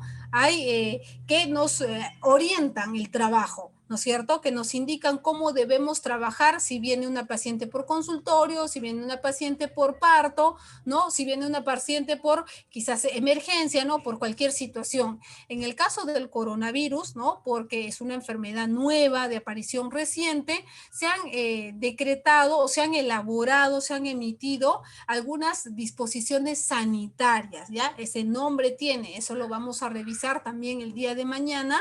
Justamente estas disposiciones sanitarias se han adaptado para el manejo, ¿no es cierto?, de estas pacientes, ¿ya?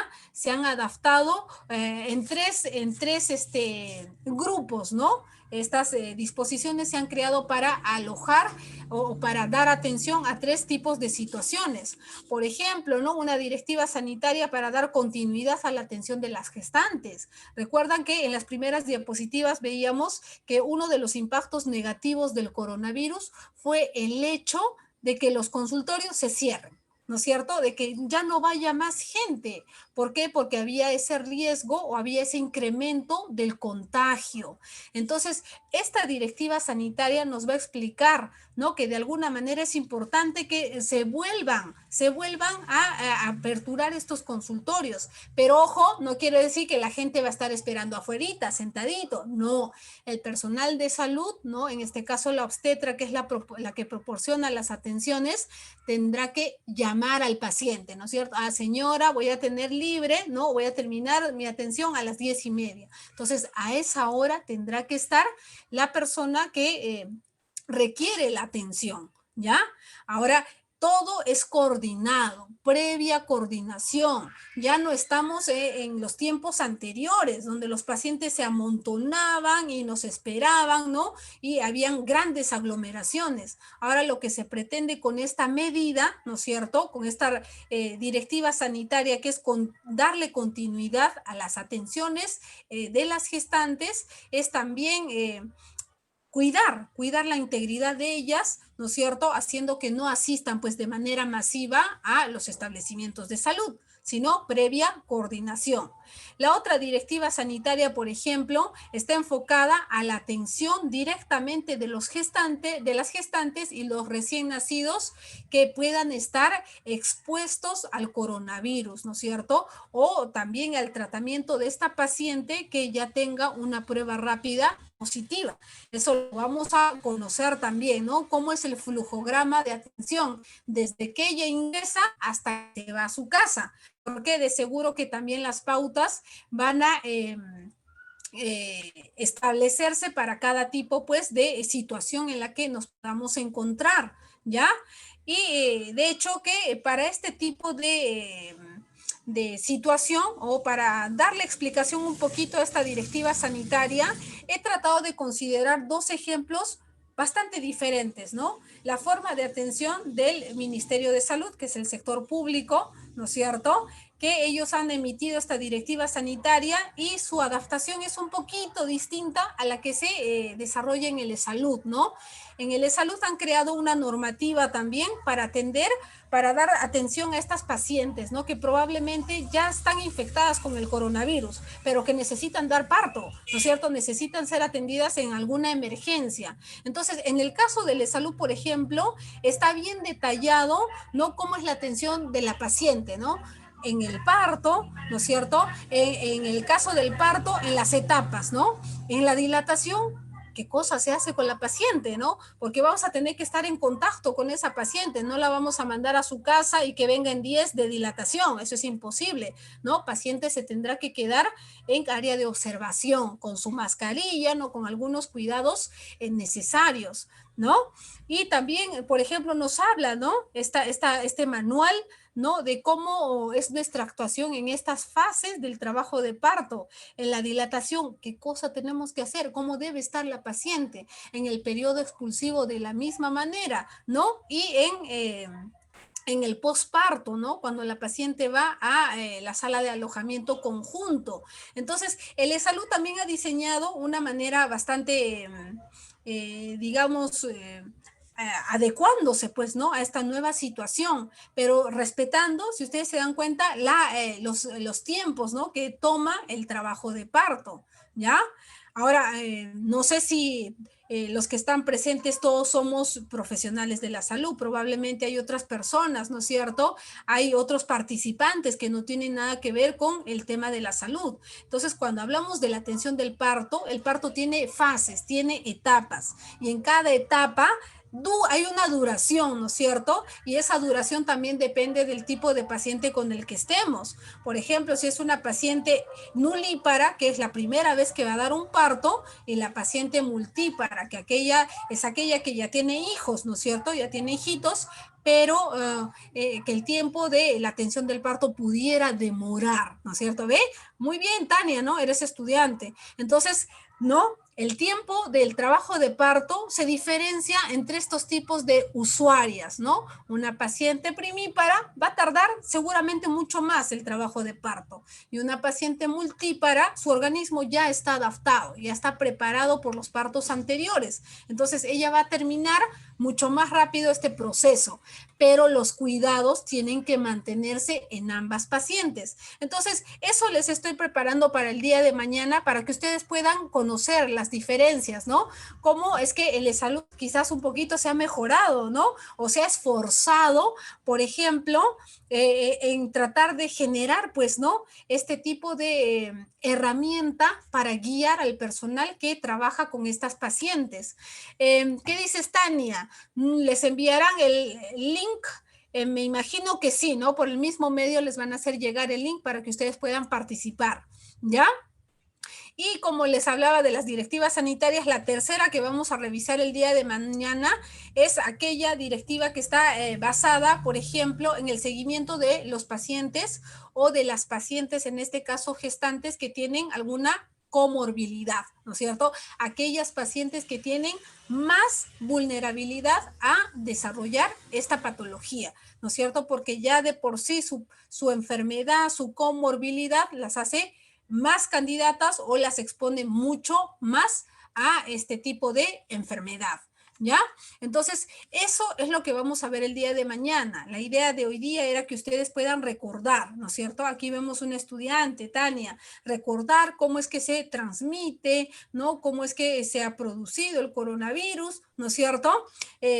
Gracias a todos ustedes por haberme escuchado, por haberme prestado atención, ¿no? Entonces, los invito de igual manera para el día de mañana, ¿no es cierto? Para que podamos compartir, ¿no? Esta información en cuanto a la atención, ¿no es cierto? Al flujograma de atención para las pacientes que probablemente son portadoras de esta enfermedad. Y se van a dar cuenta que el tipo de actuación varía, pues porque estamos ante situaciones totalmente distintas, ¿no es cierto? Y el cuidado que debemos tener debe ser totalmente extremo para, de alguna manera, tratar de impedir que estos virus, ¿no? Que este virus se pueda replicar y podamos estar diseminando, pues, la enfermedad, ¿no? Gracias a todos ustedes. ¿No tienen ninguna pregunta? ¿No tienen ninguna pregunta? ¿No tienen ninguna observación? Gracias a todos ustedes por haberme acompañado, por haberme escuchado. No sé, quizás la voz ha estado un poquito mal, he estado en clases desde las 9 de la mañana, ya, y por ratos quizás la voz no se ha escuchado bien, pero ahí tratando de compartir con ustedes este tema que es bastante interesante, ¿no es cierto? Que es bastante importante y que debemos, pues, debemos adaptarnos a estos nuevos tiempos, a estas nuevas exigencias, ¿no es cierto? ¿Deseas mi número? Claro que sí, Tania, no hay problema. No sé si me permite escribir el chat. Ah, por aquí está. A ver.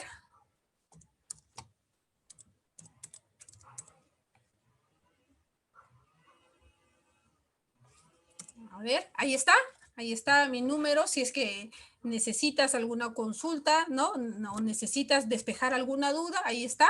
Estamos aquí para servirles, para poder ayudar en lo que se pueda, ¿no es cierto? Entonces, gracias a todos ustedes. Igual, no se olviden, los espero mañana a partir de las 4 de la tarde, ¿no es cierto? De 4 a 6 de la tarde. ¿Ya? Entonces, igual, si tienen alguna duda, si tienen alguna pregunta, preparen sus preguntitas para poder aclararlas, ¿no? A partir de mañana vamos a evidenciar con mayor exactitud cómo es este procedimiento, pues, de atender a esta paciente, ¿no? Y qué es lo que tenemos que realizar. Bien, entonces, dudas, preguntas. Gracias a todos ustedes por su participación.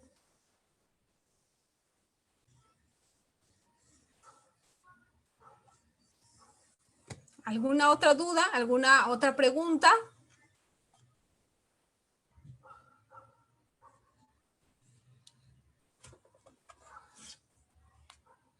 A ver, antes de despedirnos, si tuvieran dudas, si tuvieran preguntas, igual pueden dejar en plataforma, en el chat.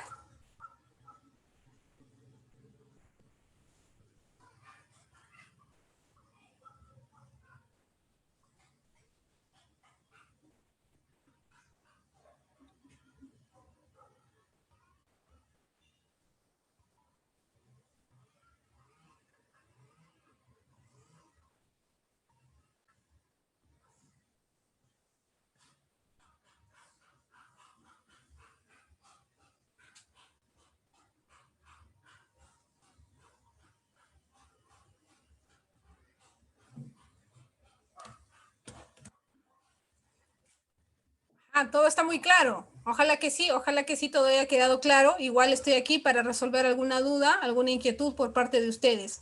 ¿Ya? Todos los datos que se han tratado de considerar son los que están basados en evidencias, ¿no es cierto? Nosotros estamos en una carrera que tiene que ver con la salud, ¿no? Estos datos no pueden cogerse a la ligera, ¿no es cierto? Ni venir a dar algunos supuestos. Todo se tiene que basar de acuerdo a evidencias, ¿no? A medicina basada en evidencias, ¿no? Y todos los datos que he podido recopilar son de algunos estudios, ¿no? De algunas investigaciones que nos demuestran, ¿no? Que la gestante de alguna manera, pues, tiene un poquito más de riesgos de desarrollar, pues, esta enfermedad, ¿no es cierto? Entonces, muchas gracias. Espero que sí haya quedado claro, ¿no? Espero que haya quedado claro, es una enfermedad nueva, la estamos conociendo y no la hemos conocido del todo, ¿no es cierto? La estamos empezando a conocer poquito a poquito. De seguro que cuando hayan más datos, cuando hayan más estudios, se van a poder trabajar de mejor manera, pues, con las gestantes, ¿no? Que son el grupo con las que solemos trabajar, ¿no? O con la población en salud, en el área de salud sexual y reproductiva. Entonces, muchas gracias por su atención, en vista que no hay preguntas. Con eso vamos a dar por finalizada esta capacitación del parto en tiempos de coronavirus. Nos vemos el día de mañana. Gracias por su atención, ¿no? Gracias por las preguntas. Gracias a todos. Nos vemos. Gracias a ustedes. Este espejo soy yo. Una consulta, mañana usted mismo estará atendiendo, mañana usted mismo va a dar la información. Mañana voy a estar yo. Ah, ok. Sí, listo. Gracias. Nos vemos.